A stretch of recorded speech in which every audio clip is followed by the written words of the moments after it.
ನಮಸ್ಕಾರ. ನಾನು ಚೇತನಾ ಬೆಳಗೆರೆ. ಖಾಸ್ ಬಿಸ್ನೆಸ್ ಸೆಗ್ಮೆಂಟ್ಗೆ ಸ್ವಾಗತ. ಇವತ್ತು ಅವರ ಖಾಸ್ ಬಿಸ್ನೆಸ್ ಬಗ್ಗೆ ಮಾತಾಡೋಕೆ ನನ್ನ ಜೊತೆ ಅರುಣಾ ಅವರಿದ್ದಾರೆ. ಅವ್ರ ಜೊತೆ ಇವತ್ತಿನ ನಮ್ಮ ಖಾಸ್ ಬಾತ್ ಅಬೌಟ್ ಹರ್ ಬಿಸ್ನೆಸ್ ಮಾತಾಡೋಣಂತೆ. ನಮಸ್ಕಾರ. ನಮಸ್ತೆ. ನನ್ನ ಶೋಗೆ ಬಂದಿದ್ದಕ್ಕೆ ತುಂಬ ತುಂಬ ಥ್ಯಾಂಕ್ಸ್. Thank you. ನನ್ನ ಮೊದಲನೇ ಪ್ರಶ್ನೆ, ನಿಮ್ಮ ಒಂದು ಚಿಕ್ಕ ಇಂಟ್ರೊಡಕ್ಷನ್ ಕೊಡಿ ನಮಗೆ. ಅರುಣಾ ಅವರು ಅಂದ್ರೆ ಏನು? ಇವಾಗ ಯಾರಿಗೋ ಒಬ್ರಿಗೆ ಎಕ್ಸ್ಪ್ಲೇನ್ ಮಾಡ್ಬೇಕಂದ್ರೆ ನೀವು ಹೇಗೆ ಹೇಳ್ತೀರಾ? ನಿಮ್ಮ ಬಗ್ಗೆ ನೀವೇನು ಡಿಸ್ಕ್ರೈಬ್ ಮಾಡ್ಕೋತೀರಾ? Other than your background ಅದಲ್ದಿರಾ ನಿಮ್ಮನ್ನು ನೀವು ಹೇಗೆ ಡಿಸ್ಕ್ರೈಬ್ ಮಾಡ್ತೀರಾ? ಮೊದಲಿಗೆ ನಿಮಗೆ ಥ್ಯಾಂಕ್ಸ್ ಹೇಳಬೇಕು, ನನ್ನ ಈ ಕರೆದು ಈ ಆಪರ್ಚುನಿಟಿ ಕೊಟ್ಟಿದ್ದೀರಾ. ಅರುಣಾ ಅಂದ ತಕ್ಷಣ ಒಂಥರ ಎಲ್ಲರ ಜೊತೆ ಮಿಂಗಲ್ ಆಗ್ತೀನಿ.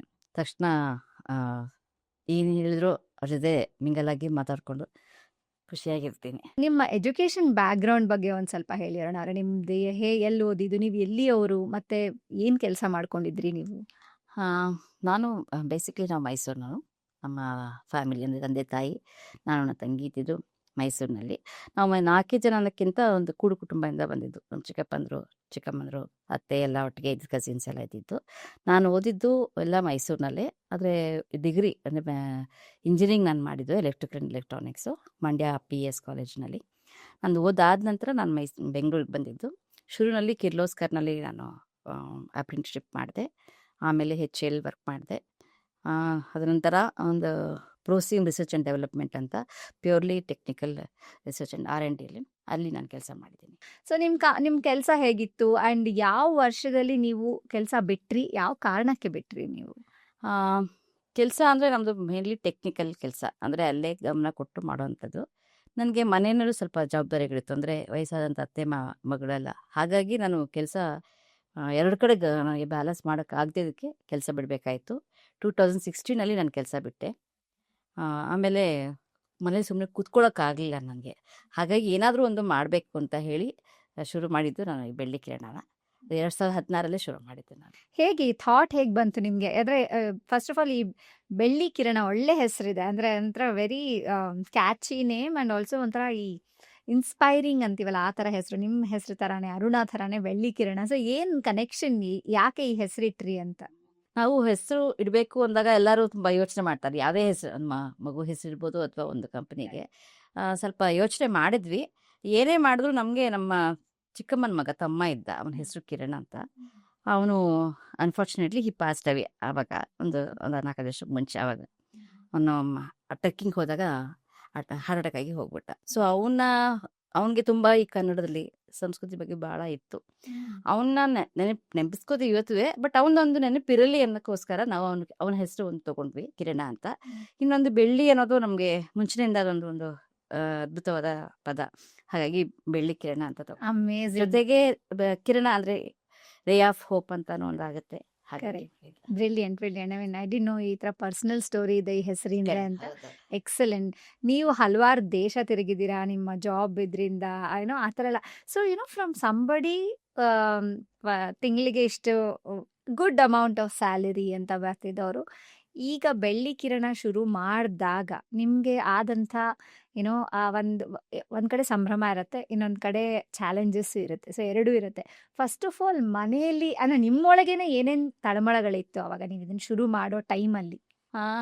ನಾನು ಕೆಲಸ ಬಿಟ್ಟದಾಗ ಡೇ 1ಇಂದನೂ ನಾನು ಇಲ್ಲಿ ಶುರು ಇಲ್ಲಿ ತನಕ ನನಗೆ ಆ ರಿಗ್ರೆಟ್ಸ್ ಇಲ್ಲ. ಅಷ್ಟು ಚೆನ್ನಾಗಿದ್ದ ಕೆಲಸ ಆಗಲಿ, ಕೈ ತುಂಬ ಸಂಬಳ ಆಗಲಿ, ಬಿಟ್ಟೆ ಅನ್ನೋದು ಒಂದು ರಿಗ್ರೆಟ್ಸ್ ಇಲ್ಲ. ಬಟ್ ನೀವು ಹೇಳ್ದಂಗೆ ತುಂಬ ಚಾಲೆಂಜ್. ಯಾಕೆಂದರೆ ಫಸ್ಟ್ ಆಫ್ ಆಲ್ ಬಿಸ್ನೆಸ್ ಅಂದ ತಕ್ಷಣ ಎಲ್ಲರ ಮನಸ್ಸಿಗೆ ಬರೋದು ಲಾಸ್. ಯಾವಾಗ ಏನೋ ಲಾಸ್ ಆಗಿಬಿಡುತ್ತೆ. ನನಗೂ ಮನೆಯಲ್ಲೂ ಹಾಗೆ ಎಲ್ಲರೂ ಅಂತಿದ್ರು. ಬಟ್ ತುಂಬ ನನಗೆ ಸಿಕ್ಕಿದ್ದು ಮನೇಲಿ ಸಪೋರ್ಟು. ಮನೆಯೇ ಆಗ್ಬೋದು, ನೆಂಟರಿಷ್ಟರಾಗ್ಬೋದು, ಫ್ರೆಂಡ್ಸು, ಪ್ರತಿಯೊಬ್ಬರು ನನಗೆ ಸಪೋರ್ಟ್ ಮಾಡಿದ್ರು. ಹಾಗಾಗಿ ಒಂದು ಹೆಜ್ಜೆ ಇಟ್ಟು ನೋಡೋಣ ಅಂತ ಮಾಡುವಾಗ ಭಾಳ ಇತ್ತು. ಯಾಕೆಂದರೆ ಏನೇ ಶುರು ಮಾಡೋದು ದುಡ್ಡಿಲ್ಲದೆ ಮಾಡ್ಲಿಕ್ಕೆ ಕಷ್ಟ ಆಗುತ್ತೆ, ಬೇಕಾಗುತ್ತೆ ದುಡ್ಡು ಹೇಗೇಗೋ ಹೊಂದಿಸ್ಕೊಂಡು ಶುರು ಮಾಡಿದ್ದು. ಆ ಟೈಮಲ್ಲಿ ನಮಗೆ ಒಂದು ಚಾಲೆಂಜು, ನಾವು ಮಾರ್ಕೆಟಿಗೆ ಬರಬೇಕು, ನಮ್ಮನ್ನು ಗುರುತಿಸ್ಕೊಳ್ಳೋ ಹಂಗೆ ಆಗಬೇಕು ಅಂತ. ಇನ್ನೊಂದು ದುಡ್ಡು, ಎರಡನ್ನೂ ತುಗಿಸ್ಕೊಳ್ಳೇಬೇಕಾಗಿತ್ತು. ಹಾಗಾಗಿ ಫಸ್ಟು ನಾವು ದುಡ್ಡಿಗಿಂತ ನಮ್ಮನ್ನ ಗುರುತಿಸ್ಕೊಳ್ಳೋಕೆ ಏನೇನು ಮಾಡ್ಬೋದು ಅಂತ ಮಾಡಿದ್ವಿ. ಆಮೇಲೆ ಹೇಗೆ ಇನ್ವೆಸ್ಟ್ಮೆಂಟ್ ಮಾಡ್ಬೋದು ಹಾಗೆ ಮಾಡಿ ಶುರು ಮಾಡಿದ್ವಿ. ಸೊ ನಿಮ್ಮ ಫ್ಯಾಮಿಲಿಲಿ ಯಾರಾದರೂ ಬಿಸ್ನೆಸ್ ಆ ಥರ ಏನಾದ್ರು ಮಾಡಿರೋರು ಇದ್ರಾ? ಬಿಸ್ನೆಸ್ ಅಂತಿಲ್ಲ, ನಮ್ಮ ಚಿಕ್ಕಪ್ಪ ಒಬ್ಬರು ಎಲೆಕ್ಟ್ರಿಕಲ್ ಕಾಂಟ್ರಾಕ್ಟರ್. ಈ ಥರ ಒಂದು ಈ ಬಿಸ್ನೆಸ್ ಅನ್ನೋ ಥರ ಇರಲಿಲ್ಲ. ಸೊ ಇದು ಫಸ್ಟ್ ನೀವು ಈ ತರ ಹೌದು ಹೌದು. ಎಷ್ಟು ವರ್ಷ ಆಯ್ತು ಈಗ ಬೆಳ್ಳಿ ಕಿರಣ ಅಂಡ್ ಏನ್ ಆಕ್ಚುಲಿ ಬೆಳ್ಳಿ ಕಿರಣದಲ್ಲಿ ಏನಾಗತ್ತೆ? ಬೆಳ್ಳಿ ಕಿರಣ ಶುರುವಾಗಿ 10 ವರ್ಷ ಆಯಿತು. ನಾನು ಹೇಳ್ದಂಗೆ ಫಸ್ಟ್ ಶುರು ಮಾಡಿದ್ದು ಏನಾದರೂ ಒಂದು ಮಾಡಬೇಕು, ಸುಮ್ಮನೆ ಒಂದು ಬಿಸ್ನೆಸ್ ಮಾಡ್ತೀವಿ ಅನ್ನೋಕ್ಕಿಂತ ನನ್ನಿಂದ ಏನಾದರೂ ಒಂದು ಕೊಡುಗೆ ಅಂತ ಅಷ್ಟು ದೊಡ್ಡ ಪದ ಹೇಳ್ತಿಲ್ಲ, ಏನಾದ್ರು ಒಂದು ಸ್ವಲ್ಪ ಮಾಡಬೇಕು ಅಂತ ಇತ್ತು. ಫಸ್ಟ್ ಶುರು ಮಾಡಿದ್ದು ನಾವು ಏನೇ ನಮ್ಮ ಇದ್ರಲ್ಲಿ ಸಿಗುವಂಥ ಸುತ್ತಮುತ್ತ ಸಿಗುವಂಥ ಸಾಮಾನುಗಳಲ್ಲಿ ನಾವು ಕನ್ನಡದಲ್ಲಿ ಮಾಡಬೇಕು ಅಂತ ಶುರು ಮಾಡಿದ್ವಿ. ಅಂದರೆ ಇವಾಗ ನಿಮಗೆ ಒಂದು ಗ್ರೀಟಿಂಗ್ ಕಾರ್ಡ್ಸ್ ಇರ್ಬೋದು, ಒಂದು ಕಾಫಿ ಮಗ್ ಇರ್ಬೋದು, ಅವೆಲ್ಲ ಬರ್ತ್ಡೇ ಗ್ರೀಟಿಂಗ್ಸ್ ಎಲ್ಲ ಇಂಗ್ಲೀಷ್ನಲ್ಲೇ ಸಿಕ್ಕತ್ತೆ. ಹೌದು. ಅದಕ್ಕೆ ಅದನ್ನು ಕನ್ನಡದಲ್ಲಿ ಪ್ರಯತ್ನ ಪಟ್ವಿ ನಾವು. ಹಂಗೆ ಮಾಡ್ತಾ ಮತ್ತೆ ಬ್ಯಾಗ್ಗಳು ಹೇಗೆ ಮಾಡಬೇಕು ಅನ್ನೋಕ್ಕಿಂತನೂ ಒಂದ್ಸಲ ನನಗೆ ಒಂದು ಕಾಲ್ ಬಂದಿತ್ತು, ಮ್ಯಾರಥಾನ್ಗೆ ಬ್ಯಾಗ್ಸ್ ಬೇಕು ಅಂತ. ಅದನ್ನು ಹುಡುಕೋ ಸಲುವಾಗಿ ನಾನು ಹೋದಾಗ ನನಗೊಂದು ಸ್ಲಮ್ ಏರಿಯಾದಲ್ಲಿ ಬ್ಯಾಗ್ಸ್ ಮಾಡ್ತಾಯಿದ್ರು. ಅವರು ಒಂದು ಇದು ಡ್ರೈ ಫ್ರೂಟ್ಸ್ ಪ್ಯಾಕಿಂಗ್ ಮಾಡ್ತಾಯಿದ್ರು. ನಾನು ಇದನ್ನು ಯಾಕೆ ನಮ್ಮಲ್ಲಿ ಅಳವಡಿಸ್ಕೋಬಾರ್ದು, ನನಗೆ ಮುಖ್ಯ ಇದ್ದಿದ್ದು ಒಂದು ಪ್ಲಾಸ್ಟಿಕ್, ತುಂಬ ಪ್ಲಾಸ್ಟಿಕ್ಗಳು ನೋಡ್ತಾ ಇದ್ವಿ ಎಲ್ಲ ಕಡೆ, ಅದನ್ನು ಕಮ್ಮಿ ಮಾಡ್ಬೋದು ಅನ್ನೋದು ಒಂದು ಉದ್ದೇಶ ಇತ್ತು. ಹಾಗಾಗಿ ಫಸ್ಟ್ ಶುರು ಮಾಡಿದ್ದು ನಾವು ಪ್ಲಾಸ್ಟಿಕ್ನ ಕಮ್ಮಿ ಮಾಡೋಕ್ಕೋಸ್ಕರ ಈ ಬಟ್ಟೆ ಬ್ಯಾಗ್ ಶುರು ಮಾಡಿದ್ವಿ. ಅಂದರೆ ಒಂದೇ ಒಂದರಲ್ಲಿ ನಾವು ಒಂಥರ ಒಂದೇ ಬೆಳೆಯೋಕ್ಕಾಗಲ್ಲ, ಅದನ್ನು ನಾವು ಬೇರೆ ಬೇರೆ ಥರ ಹೇಗೆ ಎಕ್ಸ್ಪ್ಯಾಂಡ್ ಮಾಡ್ಬೋದು ನೋಡಿಕೊಂಡು ಹಾಗೆ ಎಕ್ಸ್ಪ್ಯಾಂಡ್ ಮಾಡಿದ್ವಿ. ನಿಮ್ಮ ಮೊದಲನೇ ಪ್ರಾಡಕ್ಟ್ ಏನಾಗಿತ್ತು? ಮೊದಲನೇದು ಬ್ಯಾಗ್ ಅಂದರೆ ನಮ್ಮದು ಸಂಕ್ರಾಂತಿ ಪೌಚ್. ನಿಮಗೆ ಗೊತ್ತಿರೋ ಹಂಗೆ ನಮ್ಮಲ್ಲಿ ಸಂಕ್ರಾಂತಿಗೆ ಎಳ್ಳು ಬೆಲ್ಲ ಕೊಡೋದಿದೆ. ಅದನ್ನೆಲ್ಲರೂ ಪ್ಲಾಸ್ಟಿಕ್ ಡಬ್ಬ ಇರ್ಬೋದು, ಪ್ಲಾಸ್ಟಿಕ್ ಕವರು ಆ ಥರ ಕೊಡ್ತಾರೆ. ನಾವು ಯಾಕೆ ಇದನ್ನು ಪ್ರಯತ್ನ ಪಡಬಾರ್ದು ಅಂತ ಹೇಳಿ ನಮ್ಮದೇ ಸ್ವಂತ ಪದಗಳನ್ನ ಬಳಸ್ಕೊಂಡು ಅದಕ್ಕೆ ಅಂದರೆ ಏನೋ ಒಂದು ಅಟ್ರಾಕ್ಷನ್ ಮಾಡಬೇಕಲ್ಲ, ಒಂದು ಬ್ಯಾಗು ಒಂದು ಪೌಚ್ ಮಾಡಿದ್ವಿ. ಮೊದಲನೇ ಸಲ ಮಾಡಬೇಕಾದ್ರೆ ತುಂಬ ದೊಡ್ಡ ಚಾಲೆಂಜ್, ಯಾಕೆಂದರೆ 50 ಪೈಸಕ್ಕೆ ಒಂದು ಕವರ್ ಸಿಗ್ತಾಯಿತ್ತು. ನಾವು ಇದನ್ನು 5 ರೂಪಾಯಿ 6 ರೂಪಾಯಿ ಹಾಗೆ ಹೇಳಿದ್ವಿ ಶುರುನಲ್ಲಿ. ಸೊ ಜನ ಅದಕ್ಕೆ ಶಿಫ್ಟ್ ಆಗೋದು ಭಾಳ ಕಷ್ಟ ಇತ್ತು. ಯಾಕೆ ನಾವು ತೊಗೋಬೇಕು, ನಾವು ಜನ ತೊಗೊಳ್ಳಿ ಅಂತ ಹೇಳುವಾಗ ಯಾಕೆ ತೊಗೋಬೇಕು ನಿಮ್ಮದು, ನಮ್ಗೆ 50 ಪೈಸೆಗೆ ಕವರೇ ಸಿಕ್ಕತ್ತೆ ನಿಮ್ಮದು ಅಂದರೆ ನಾವು ಕೊಡ್ತಾ ಇದ್ದ ಮೆಸೇಜ್ ಅವ್ರಿಗೆ ಅರ್ಥ ಆಗ್ತಿತ್ತು ಇಲ್ಲ, ಅಂದರೆ ಇದು ಬೇಡ ಬಳಸಬೇಡಿ ಅನ್ನೋದು ಅವಾಗ ಆಗ್ತಿರ್ಲಿಲ್ಲ. ಆದರೂ ಸ್ವಲ್ಪ ಮಟ್ಟಿಗೆ ನಾವು ಸಕ್ಸಸ್ ಸಿಕ್ತು. ಅಂದರೆ ಒಂದು 15-20 ದಿವಸದಲ್ಲೇ ನಮಗೆ 9,000 ಪೌಚು ನಮಗೆ ಬೇಡಿಕೆ ಬಂತು. ಅದು ದೊಡ್ಡ ನನಗೆ ಅಂದರೆ ಬೂಸ್ಟ್, ಅಂದರೆ ಮಾಡ್ಬೋದು ನಾವು ಏನಾದ್ರು ಅನ್ನೋದಕ್ಕೆ ನಮ್ಗೆ ಸಿಕ್ಕಿದ ಮೇನ್ ಸಪೋರ್ಟ್ ಅದೇನೆ. ಪರವಾಗಿಲ್ಲ ಜನ ಬರ್ತಾರೆ ನಮ್ಮ ಹತ್ರ ಅಂತ.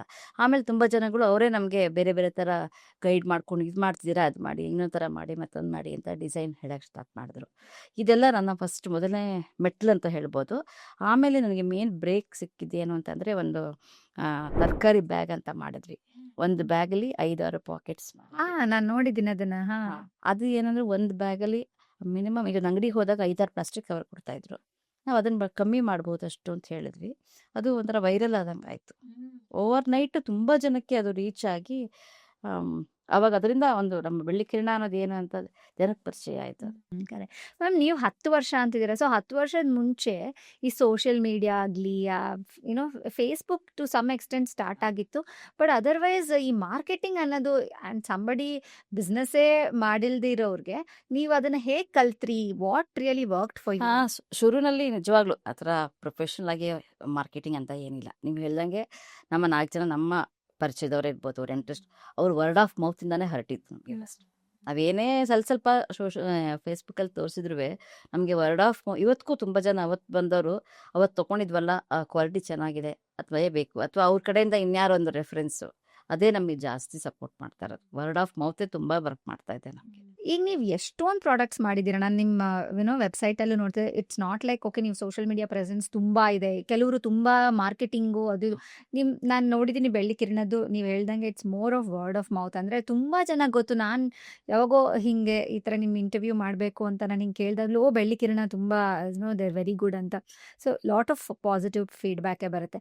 ಸೊ ನೀವು ಇದನ್ನು ವೆನ್ ಈ ಈಗ ಸೋಷಿಯಲ್ ಮೀಡಿಯಾ ಬಂದ ಮೇಲೆ ಏನಾಗಿದೆ, ಇನ್ಸ್ಪಿರೇಷನ್ಗೂ ಇಮಿಟೇಷನ್ಗೂ this a very thin line, right? ಈಗ ನೀವೇನೋ ಒಂದು ಪ್ರಾಡಕ್ಟ್ ಮಾಡಿರ್ತೀರ, ಅದನ್ನು ಇನ್ನೊಬ್ಬರು ಇಮಿಟೇಟ್ ಮಾಡೋದು it happens in seconds, right? ಆ ಥರದ್ದನ್ನು ನೀವು ಹೇಗೆ ಬೀಟ್ ಮಾಡ್ತೀರಾ? ಆ್ಯಂಡ್ ಆ ಥರದ್ದಕ್ಕೆ is it good bad? How do you perceive it? ಈಗ ನಾ ಹೇಳ್ದಂಗೆ ನಮ್ಮದು ಸಂಕ್ರಾಂತಿ ನಾವು ಮಾಡಿದ್ರೆ ತುಂಬ ಜನ ಮಾಡಿದ್ರು. ನಮಗೆ ಏನು ಅಂದರೆ ಖುಷಿ ಆಯ್ತು. ಯಾಕಂದರೆ ನಾನೊಂದು ಸ್ವಲ್ಪ ಒಂದು 0.1% ನಾನು ಪ್ರಯತ್ನ ಪಡ್ತಿದ್ದ ಅವ್ರ ಕಡೆಯಿಂದ ಇನ್ನೊಂದಿಷ್ಟು ಕೊಡುಗೆ ಸಿಗುತ್ತೆ. ಆದರೆ ಇನ್ನೊಂದಿಷ್ಟು ಪ್ಲಾಸ್ಟಿಕ್ ಕಮ್ಮಿ ಆಗ್ಬೋದು ಅನ್ನೋದಷ್ಟೇನೆ. ಇದು ಕಾಂಪಿಟೇಷನ್ ಅಂತ ತಗೋಬಾರ್ದು. ಯಾಕಂದ್ರೆ ನನಗೆ ಬರೋ ಕಸ್ಟಮರ್ಸ್ ನಮಗಿದ್ದಾರೆ. ಇನ್ನೊಂದಿಷ್ಟು ಜನ ಅದೇ ವಿಚಾರ ಹುಟ್ಕೊಳ್ಳೋದು ಒಂದು ರೀತಿ ಒಳ್ಳೇದೇನೆ. ಬಟ್ ಏನಂದ್ರೆ ತರಕಾರಿ ಬ್ಯಾಗ್ ನಾವು ಮಾಡಿದಾಗ ನಾವು ಮಾರ್ತಾ ಇದ್ದಂಥ ದುಡ್ಡುಗುವೆ ನಮ್ಮ ಹತ್ರ ಕೊಂಡ್ಕೊಂಡು ಮಾತಿದ್ದಕ್ಕೆ 4-5 ಪಟ್ಟು ಜಾಸ್ತಿ ಮಾರ್ತಾ ಇದ್ರು. ಓ ನಿಮ್ಮ ಹತ್ರ ಕೊಂಡ್ಕೊಂಡು ಅವ್ರು ಆವಾಗ ನಮಗೆ ನಮ್ಮ ಕಸ್ಟಮರ್ಸೇ ನಮ್ಗೆ ಹೇಳಿದ್ರು, ಇದು ನಿಮ್ಮದು ಐಡೆಂಟಿಟಿ ಹೋಗ್ಬಿಡುತ್ತೆ, ಆ ಬ್ಯಾಗ್ ಮೇಲೆ ನಿಮ್ಮ ಹೆಸರು ಅಥವಾ ಏನಾದ್ರು ಒಂದು ಮಾಡಿ ಜನಕ್ಕೆ ಅದು ತಲುಪಬೇಕು, ಯಾಕಂದ್ರೆ ನಿಮಗೂ ಅದಕ್ಕೂ ತುಂಬ ವ್ಯತ್ಯಾಸಗಳಿದೆ ಅಂತ ನಮ್ಗೆ ಅವರೇ ಗೈಡ್ ಮಾಡಿದ್ರು. ಹಾಗಾಗಿ ಸ್ವಲ್ಪ ದಿವಸ ಆ ಥರ ನಮ್ಮ ಹೆಸರು ಹಾಗೆ ಮಾಡಿಕೊಂಡು ಈಗ ಏನೇನ್ ಐಟಮ್ಸ್ ಸಿಗತ್ತೆ ಬೆಳ್ಳಿಕಿರಣದಲ್ಲಿ, ಏನೇನು? ನಾವು ಇವಾಗ ಅವಾಗ ಶುರು ಮಾಡಿದಾಗ ಸ್ವಲ್ಪ ಒಂದು 4-5 ಅಂತಾನೆ ಫೋಕಸ್ ಮಾಡಿದ್ದು. ಬಟ್ ನಮಗೆ ಗೊತ್ತಿಲ್ದಂಗೆ ಇವಾಗ ತುಂಬಾ ಅಂದ್ರೆ ತುಂಬಾ, ನನಗೆ ಹೇಳಕ್ ಆಗಲ್ಲ ಎಷ್ಟಿದೆ ಅಂತ. ಒಂದು ತುಂಬಾ ಪಾಪ್ಯುಲರ್ ಅಂದ್ರೆ ಯಾವ್ದ್ಯಾವ್ದಕ್ಕೆ ನಿಮ್ಗೆ ಜಾಸ್ತಿ ಆರ್ಡರ್ಸ್ ಬರೋದು? ನಮಗೆ ಒಂದು ನಮ್ದು ಹಬ್ಬಗಳಿಗೆ ಏನೇನು ಮುಖ್ಯವಾಗಿ ಮಾಡ್ತೀವೋ ಅದೇ ಒಂದು ಸೆಗ್ಮೆಂಟ್. ಆದರೆ ಇನ್ನೊಂದು ಕಾರ್ಪೊರೇಟ್ ಸೆಗ್ಮೆಂಟೇ ಒಂದು ಬರುತ್ತೆ. ಆದರೆ ಅಲ್ಲಿ ಜಾಸ್ತಿ ನಮ್ಮದು main cotton bags, jute bags, ಅದೇ ಜಾಸ್ತಿ ನಮಗೆ ಕಸ್ಟಮೈಸ್ ಆಗಿ ಒಂದೊಂದು ದೊಡ್ಡ ಕಂಪ್ನಿಗಳು ಅವ್ರವ್ರಿಗೆ ಬೇಕಾದಂತಹ ಬ್ಯಾಗ್ಗಳು ತಗೋತಾರೆ. ಜೂಟ್ ಬ್ಯಾಗ್ ಇರ್ಬೋದು, ಕಾಟನ್ ಬ್ಯಾಗು, ಇದು ಒಂದು ರೆಗ್ಯುಲರ್ ಆಗಿರುತ್ತೆ ನಮಗೆ. ಇನ್ನೊಂದು ಬಿಟ್ಟರೆ ನನಗೆ ಹಬ್ಬ ಅಂದರೆ ಮುಂಚೆಯಿಂದ ಒಂಥರ ಮನೆಯಲ್ಲೂ ಹಾಗೆ ಇದ್ವಿ ಸಂಭ್ರಮ. ಮೇ ಬಿ ಆ ಸಂಭ್ರಮ ಇಲ್ಲಿ ತೋರಿಸ್ಕೊತಿರ್ಬೋದು. ಅಂದರೆ ಒಂದು ಹಬ್ಬಕ್ಕೆ ಏನೇನು ಬೇಕು, ಏನು ಮಾಡಿದ್ರೆ ಅದಕ್ಕೇನು ಜಾಸ್ತಿ ಮಾಡ್ಬೋದು, ಆ ಖುಷಿ ಅನ್ನೋದು ಅರ್ಥ ಆಗಿರ್ಬೋದು ಸ್ವಲ್ಪ ಅನ್ಸುತ್ತೆ. ಹಾಗಾಗಿ ಪ್ರತಿಯೊಂದು ಹಬ್ಬಕ್ಕೂ ನಾವು ಫೋಕಸ್ ಮಾಡ್ತೀವಿ. ಅದಕ್ಕೆ ಪ್ರತಿಯೊಂದು ಹಬ್ಬಕ್ಕೂ ಆ ತಕ್ಕಂಥ ಸಾಮಾನುಗಳನ್ನ ನಾನು ನೋಡಿದೀನಿ ಇವಾಗಂತೂ ಈ ಜನ ಈ ಟೈಮ್ ಇಲ್ದಿರೋ ಈ ಇಶ್ಯೂ ಇರೋದ್ರಿಂದ, ಅಂದ್ರೆ ಏನಾದ್ರೂ ಅರೇಂಜ್, ನಮಗೂ ಎಲ್ಲರಿಗೂ ಮಾಡ್ಬೇಕಂತ ಆಸೆ ಇರುತ್ತೆ, ಬಾಗ್ನ ಕೊಡೋದಕ್ಕೆಲ್ಲ ರೆಡಿ ಮಾಡ್ಕೋಬೇಕು, ಇನ್ನೊಂದೇನೋ ರೆಡಿ ಬಟ್ ಅದೆಲ್ಲ ಮಾಡ್ಕೊಳಕ್ ಟೈಮ್ ಇಲ್ದಿರ್ಬೇಕಾದ್ರೆ ಫಸ್ಟ್ ಕಾಲ್ ಬೆಳ್ಳಿಕಿರಣಕ್ಕೆ. ಏನಂದ್ರೆ ನಾವು ಫಸ್ಟ್ ಶುರು ಮಾಡಿದ್ ಬರೀ ಬ್ಯಾಗಿಗೆ ಅಷ್ಟೇ ಫೋಕಸ್ ಮಾಡಿದ್ದು. ಆಮೇಲೆ ನಮ್ಮ ಒಂದು ಕಸ್ಟಮರ್ ಒಬ್ರು ಹೈದರಾಬಾದಲ್ಲಿದ್ದಾರೆ, ಅವ್ರು ಹೇಳಿದ್ರು, ನೀವು ಸಂಕ್ರಾಂತಿ ಪೌಚ್ ಮಾಡ್ತೀರಾ, ಅದಕ್ಕೆ ಸಂಕ್ರಾಂತಿ ಎಳ್ಳು ನೀವೇ ಮಾಡಿ. ನನಗೆ ಹಬ್ಬ ಅಂದ ತಕ್ಷಣ ನಿಮ್ಮದೇ ನೆನಪಾಗುತ್ತೆ, ನನಗೆ ಪ್ರತಿ ಹಬ್ಬದಲ್ಲೂ ನಿಮ್ಮಿಂದಲೇ ನಾನು ಐಟಮ್ ತೊಗೋಬೇಕು, ಅದಕ್ಕೆ ಏನು ನೀವು ಮಾಡಿ ಅಂತಂದ್ರು. ಹಂಗಂದಾಗ ನಾವೇ ಅಂದರೆ ಅವ್ರು ನಮ್ಮನ್ನ ಕೇಳ್ತಾ ಇರುವಾಗ ನಾವು ಒಂದು ಹೆಜ್ಜೆ ಮುಂದಿಡೋಣ, ಪ್ರಯತ್ನ ಪಡೋಣ ಅಂತ ಮಾಡಿದ್ವಿ. ಹಬ್ಬದ ಸಂಕ್ರಾಂತಿಲಿ ಮಾಡ್ತೀವಿ, ಗೌರಿ ಹಬ್ಬದಲ್ಲಿ ನೀವು ಹೇಳ್ದಂಗೆ ಬಾಗ್ನ ನಾವು ಅದ್ರದ್ದು ಬರೀ ಪೌಚ್ ಮಾತ್ರ ಮಾಡ್ತಾ ಇದ್ವಿ. ನಮ್ಮ ಜನ ಅಂದರು, ಇಲ್ಲ ಫುಲ್ ಸೆಟ್ಟೇ ಮಾಡಿಕೊಡಿ, ನನಗೆ ನಾವು ತೊಗೊಂಡು ಕೊಡೋ ಥರ ಇರಬೇಕು, ನಮಗೆ ಸಮಯ ಇಲ್ಲದೆ ಇರ್ಬೋದು ಅಥವಾ ಕೆಲವರಿಗೆ ಓಡಾಡೋಕ್ಕಾಗದೇ ಇರ್ಬೋದು, ಏನಾದರೂ ರೀಸನ್ಸ್ ಇರ್ಬೋದು. ಅವರೊಂದು ನಂಬಿಕೆನ ನಾವು ಪ್ರಯತ್ನ ಪಡ್ತಾ ಇದ್ದೀವಿ ಉಳಿಸ್ಕೊಳ್ಳೋಕ್ಕಷ್ಟೇ. ನಮ್ಮ ಸಂಸ್ಕೃತಿನ ಚೆನ್ನಾಗಿ ಕಾಪಾಡ್ಕೊಂಡು ಸ್ವಲ್ಪ ಮಟ್ಟಿಗಾದರೂ ಅಟ್ಲೀಸ್ಟ್ ಅಂದರೆ ಅವ್ರಿಗೆ ಹಾಗೆ ಮುಂದುವರ್ಕೊಂಡು ಹೋಗ್ಲಿ ಅಂತ ಅಷ್ಟೇ. ಈಗ ನಮ್ಮ ಪ್ರೋಗ್ರಾಮ್ನ ಸುಮಾರು ಜನ ಮಹಿಳೆಯರು ನೋಡ್ತಾ ಇರ್ತಾರೆ, ಅವರಿಗೆ ನಿಮ್ಮ ಒಂದು ಚಾಲೆಂಜ್ ಅಂತ ಬಂದಿದ್ದು ಏನು, ಆ ಚಾಲೆಂಜ್ ಏನು ಒಂದು, ಇನ್ನೊಂದು ಆ ಬಂದಾಗ ನೀವು ಅದನ್ನ ಹೇಗೆ ಎದುರಿಸ್ತೀರಾ? ಅಂದ್ರೆ other days when you say ನಂಗೆ ಸಾಕಾಯ್ತಿದ್ದು ಬಿಟ್ಬಿಡೋಣ, ಆ ಥರ ದಿನಗಳು ಇದಾವ ಹೇಗೆ? ಕೆಲಸದಲ್ಲಿ ನಮಗೆ ತುಂಬ ಹಂಗೆ ಅನಿಸಿಲ್ಲ. ಆದರೆ ಒಂದೊಂದ್ಸಲ ತುಂಬ ಅಂದರೆ ನಾವು ಮಾಡಿಸುವಾಗ ಕೆಲಸದಲ್ಲಿ ಅಂದರೆ ನಾವು ಇನ್ನೊಬ್ರಿಗೆ ಮಾಡಿಸಿರ್ತೀವಿ, ಅಲ್ಲಿ ನಮಗೆ ತೊಂದರೆ ಆದಾಗ ಅಥವಾ ಕೆಲಸ ನಿಧಾನ ಆದಾಗ, ಅಯ್ಯೋ ಇಷ್ಟು ಇನ್ನೊಬ್ರ ಡಿಪೆಂಡ್ ಆಗಿದ್ದೀವಲ್ಲ ಅನ್ಸ್ಬಿಡುತ್ತೆ. ಆವಾಗ ಹೆಂಗೆ ಇಂಪ್ರೂವ್ ಮಾಡ್ಕೋಬೋದು, ಬೇಡಪ್ಪ ಅಂತ ಅಷ್ಟು ಅನಿಸಿಲ್ಲ ನನಗೆ, ಬೇಡ ಅಂತ. ಬಟ್ ಅದನ್ನ ಹೆಂಗೆ ಇಂಪ್ರೂವ್ ಮಾಡ್ಕೋಬೋದು ಅಂತ ಓಕೆ. ಗವರ್ಮೆಂಟ್ ಕಡೆಯಿಂದ ನಮ್ಗೇನಾದ್ರೂ ಈ ಥರ ನೀವು ಈ ಥರ ಶುರು ಮಾಡಿರೋದ್ರಿಂದ ಆ ಥರದ್ದು ಏನಾದರೂ ಸಹಾಯ ಏನಾದರೂ ಸಿಗುತ್ತಾ? ಇಲ್ಲ ನೀವು ಪರ್ಸನಲ್ ಲೋನೇ ತೊಗೊಂಡು ಮಾಡ್ಬೇಕಾಗಿ ಬರುತ್ತಾ? ಹೇಗೆ ಇದು? ಇದುವರೆಗೂ ನನಗೆ ಯಾವುದು ಸಿಕ್ಕಿಲ್ಲ ಸಹಾಯ. ಅಂದರೆ ನಾವು ಈ ತರಕಾರಿ ಬ್ಯಾಗ್ ಮಾಡಿದಾಗ ನಂಗೆ ಗೊತ್ತಿಲ್ಲ, national institute of design central government ಅವರು ಹೇಗೆ ಗೊತ್ತಾಯ್ತು ಗೊತ್ತಿಲ್ಲ, ನನ್ನ ಕರೆದು ನನ್ನ ಇನ್ಕ್ಯುಬೇಟರ್ ಆಗಿ ಮಾಡ್ಕೋತೇನೆ ಅಂತ ಹೇಳಿದ್ರು. ನಾನು ಆಯಿತು ಅಂದೆ. ಬಟ್ ಇನ್ಕ್ಯುಬೇಟರ್ ಮಾಡ್ಕೊಡೋಕ್ಕೆ ಪ್ರೈವೇಟ್ ಲಿಮಿಟೆಡ್ ಮಾಡಬೇಕಾಗಿತ್ತು, ಅದು ಸಹ ನಾನು ಮಾಡಿಕೊಂಡೆ. ಬಟ್ ಅನ್ಫಾರ್ಚುನೇಟ್ ಅವಾಗ ಕರೋನಾ ಬಂದುಬಿಡ್ತು, ಸೊ ಹಾಗೆ ನಿಂತೋಯ್ತು. ನನಗೆ ಪ್ರೈವೇಟ್ ಲಿಮಿಟೆಡ್ ಆಗಿದೆ ಕಂಪನಿ, ಬಟ್ ಅವರಿಂದ ನನಗೆ ಇದುವರೆಗೂ ಯಾವುದು ಸಹಾಯ ಸಿಕ್ಕಿಲ್ಲ. ನೀವು ಹೇಳ್ದಾಗ ನಾವೇ ಏನಾಗುತ್ತೋ ನಮ್ಮ ಇದರಿಂದಾನೇ, ಒಂದೊಂದ್ಸಲ ದೊಡ್ಡ ದೊಡ್ಡ ಆರ್ಡ್ರ್ ಬಂದಾಗ ಹ್ಯೂಜ್ ಅಮೌಂಟ್ ಇನ್ವೆಸ್ಟ್ ಮಾಡಬೇಕಾಗತ್ತೆ. ಅವಾಗ ಏನಾದರೂ ಆ ಕಡೆ ತಗೊಂಬಂದು ಫಸ್ಟ್ ನೀವು ಇನ್ವೆಸ್ಟ್ ಮಾಡಿ ಆಮೇಲೆ ನಿಮ್ಗೆ ತಕ್ಕ ಮಟ್ಟಿಗೆ ಮಾಡಲೇಬೇಕಾಗತ್ತೆ. ಅಂದರೆ ಇವಾಗ ನನ್ನ ಜೊತೆ ಕೆಲಸ ಮಾಡೋರಿಗೆ ಪೂರ್ತಿ ಅವ್ರನ್ನ ನಾವು ಹೇಳಲಿಕ್ಕಾಗಲ್ಲ, ನೀವೇ ಮಾಡಿಬಿಡಿ ನಾನು ಅನ್ಕೊಡ್ತೀನಿ ಆಗಲ್ಲ. ಅವಾಗ ನಾವು ಒಂದು ಸ್ವಲ್ಪ ಹಾಕ್ಬೇಕಾದ್ರೆ ಈಗ ಕೆಲವು ಕಸ್ಟಮರ್ಸ್ ಅರ್ಧ ಕೊಡ್ತಾರೆ, ಆಗುತ್ತೆ. ಸೊ ಏರಿಳಿತಗಳು ಇದ್ದೇ ಇರುತ್ತೆ. ಹೌದು. ಓಕೆ. ಈಗ ನೀವು ತಿಂಗಳ ಸಂಬಳ ಅಂತಂದ್ರೆ 1ನೇ ತಾರೀಕು ಆಯ್ತು ಅಂದ್ರೆ ನನ್ಗೆ ಇಷ್ಟು ದುಡ್ಡು ಅಕೌಂಟಿಗೆ ಬಂದು ಬಿದ್ದೋಗತ್ತೆ. ಬಟ್ ಇಲ್ಲಿ ಹಂಗಾಗಲ್ಲ, ನಮಗೆ ಡೇ ಟು ಡೇ ಇರುತ್ತೆ. ದುಡ್ಡಿಂದ ಏನಿದೆಯಲ್ಲ ಅದು ಗೊತ್ತಾಗೋದೇ ಇಲ್ಲ ಒಂದೊಂದ್ಸಲ ಸಡನ್ನಾಗಿ ಬಂದ್ಬಿಡುತ್ತೆ. ಅದು ಬಿಟ್ಟು ನಾವು ಮಾಮೂಲಿ ನಮ್ಮ ಸ್ಟಾಫ್ಗಳು ಕೊಡೋದಿರ್ಬೋದು, ಮತ್ತು ಮೇಂಟೆನೆನ್ಸು, ರೆಂಟು ಅದೆಲ್ಲ ಸೊ ಅದಕ್ಕೆಲ್ಲ ಒಂದಿಷ್ಟು ಇದ್ದೇ ಇರುತ್ತೆ ಮಾಡಲಿಕ್ಕೆ. ಸುಮಾರು ಎಷ್ಟು ಜನ ಕೆಲಸ ಮಾಡ್ತಾರೆ ಬೆಳ್ಳಿ ಕಿರಣದಲ್ಲಿ? ಪ್ರಾಪರ್ ಬರೀ ನಮ್ಮ ಆಫೀಸ್ ನೋಡ್ಕೊಳ್ಳೋದು 3 ಜನ ಇದ್ದೀವಿ. ನಮ್ಮದು ಫ್ಯಾಕ್ಟ್ರಿ ಟೈಅಪ್ ಮಾಡಿದ್ರಿಂದ ಅಲ್ಲಿ ನನಗೆ ಉಳಿದಾರೆ. ಅವರು ಟೈಅಪ್ ಮಾಡಿದ್ರಿಂದ ಅಲ್ಲಿ ಕೆಲಸ ಮಾಡ್ತಿರ್ತಾರೆ.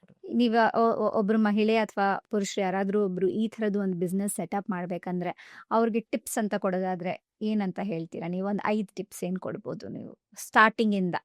ಒಂದು ಫಸ್ಟು ಅವ್ರಿಗೆ ಕರೆಕ್ಟಾಗಿ ಏನು ಮಾಡಬೇಕು ಅನ್ನೋದೊಂದು ಪ್ಲ್ಯಾನ್ ಇಟ್ಕೋಬೇಕು. ಇನ್ವೆಸ್ಟ್ಮೆಂಟ್ ತಕ್ಕ ಮಟ್ಟಿಗಿದ್ರೆ ಒಳ್ಳೆಯದು, ಇಲ್ಲದಿದ್ರೆ ಶುರುನಲ್ಲಿ ಸ್ವಲ್ಪ ಮಾಡ್ಕೋಬೇಕಾಗತ್ತೆ. 3ನೇದು ನಾವೇ ತುಂಬ ಇನ್ವಾಲ್ವ್ ಆಗಿ ಕೆಲಸ ಮಾಡಬೇಕಾಗತ್ತೆ. ಅಂದರೆ ಎಲ್ಲರೂ ಹೋಗಬೇಕಾದ್ರೆ ನನಗೆ ಹೋಗೋಕೆ ಇಷ್ಟ ಇಲ್ಲ, ನಾನು ಈ ಕಂಪ್ನಿ ಓನರು, ಇನ್ನು ಆ ಭಾವನೆ ಬರಬಾರ್ದು, ನಾವು ಹೋಗಬೇಕಾಗತ್ತೆ. ಇನ್ನೊಂದು ಕೆಲಸ ಮಾಡಿದಾಗ ತಕ್ಷಣ ಪ್ರಾಫಿಟ್ ಬರುತ್ತೆ ಅಂತ ಕಾಯ್ಲಿಕ್ಕಾಗಲ್ಲ, ಅದಕ್ಕೆ ಪೇಷನ್ಸ್ ನಮ್ಮಲ್ಲಿ ಇರಬೇಕು.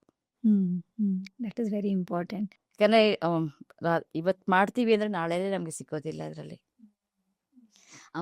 ಇನ್ನೊಂದೇನೆಂದರೆ ಒಂದೇ ರೀತಿ ನಾವು ಅಂದರೆ ಒಂದು ಹೆಸರು ತೊಗೊಂಡಿದ್ದೀವಿ ಅಥವಾ ಒಂದು ನಮ್ಮ ಬೆಂಚ್ ಮಾರ್ಕ್ ಏನಿದೆ ಅಂದರೆ ಅದು ಹಾಗೆ ಮೇಂಟೈನ್ ಮಾಡಬೇಕಾಗತ್ತೆ. ಇವಾಗ ಕ್ವಾಲಿಟಿ ಕೆಲವು ಸಲ ನಮ್ಮದು ಕೆಲವು ಪ್ರಾಡಕ್ಟು ಜನ ಕಾಸ್ಟ್ ಅಂತ ಅನ್ಕೋಬೋದು, ಬಟ್ ನಾನು ಕ್ವಾಲಿಟಿ ಕಮ್ಮಿ ಮಾಡಲ್ಲ. ಯಾಕಂದರೆ ಕೆಲವು ಜನಕ್ಕೆ ಅದು ತಲೆಯೊಳಗಿದೆ, ಬೆಳಿಗ್ಗೆ ಏನಂದರೆ ಒಳ್ಳೆ ಕ್ವಾಲಿಟಿ ಕೊಡ್ತಾರೆ ಅಂತ.